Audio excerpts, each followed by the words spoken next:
അതായത് സന്ദീപിന്റെ കല്യാണം. സന്ദീപിന്റെ അച്ഛൻ മാധവൻ, മാധവേട്ടന്റെ ഭാര്യ സാവിത്രി എടുത്തി. ഈ സാവിത്രി എടുത്തി എന്ന് പറയുന്നത് ആരാ? ഇവിടുത്തെ മുത്തശ്ശിയുടെ അനിയത്തിയുടെ മകൾ.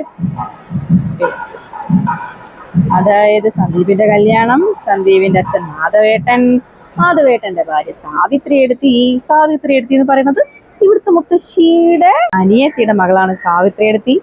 ഈ സാവിത്രി എടുത്തിക്ക് ഒരു ആങ്ങളയുണ്ട്, അതാണ് പരമേശ്വരേട്ടൻ. ഈ പരമേശ്വരേട്ടനാണ് നമ്മളെ കല്യാണത്തിന് വിളിച്ചത്. പരമേശ്വരേട്ടനാണല്ലോ നമ്മളെ സംസാരിക്കുന്നത്. കേട്ടാ, നമ്മളിപ്പോ കല്യാണത്തിന് വിളിച്ചത് ആരാ?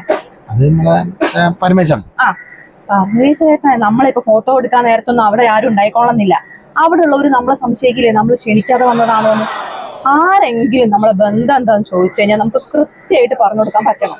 അപ്പൊ നമ്മള് കറക്റ്റ് ആയിട്ട് ഞാൻ പഠിച്ചു വെച്ചിട്ടുണ്ട് ആരാ എന്താ ബന്ധം എന്നുള്ള കാര്യമൊക്കെ. അതായത് അറിയില്ല അല്ലേ? കേട്ടോ, സന്ദീപിന്റെ കല്യാണം, സന്ദീപിന്റെ അച്ഛൻ മാധവേട്ടൻ, മാധവേട്ടന്റെ ഭാര്യ സാവിത്രി എടുത്തി. സാവിത്രി എടുത്തി എന്ന് പറയുന്നത് ആരാ? ഇവിടുത്തെ മുത്തശ്ശിയുടെ അനിയത്തിയുടെ മകളല്ലേ? ഇവരുടെ ആങ്ങളല്ലേ പരമേശ്വരേട്ടൻ. അവരല്ലേ നമ്മളെ കല്യാണത്തിന് വിളിച്ചത്. ക്ലിയർ ആയോ? സംഭവമൊക്കെ ക്ലിയർ ആയി. പക്ഷെ എന്തിനാ ഇപ്പൊ ഇതിങ്ങനെ ബൈഹാർട്ട് പഠിച്ച് വെച്ച് പറയണേ? കേട്ടാ, നമ്മൾ ക്ഷണിച്ചിട്ട് തന്നെ വന്നതാണെന്നും നമ്മളല്ലാതെ വലിഞ്ഞു കയറി വന്നതല്ലാന്നും എല്ലാരും അറിയാൻ വേണ്ടിട്ടാ.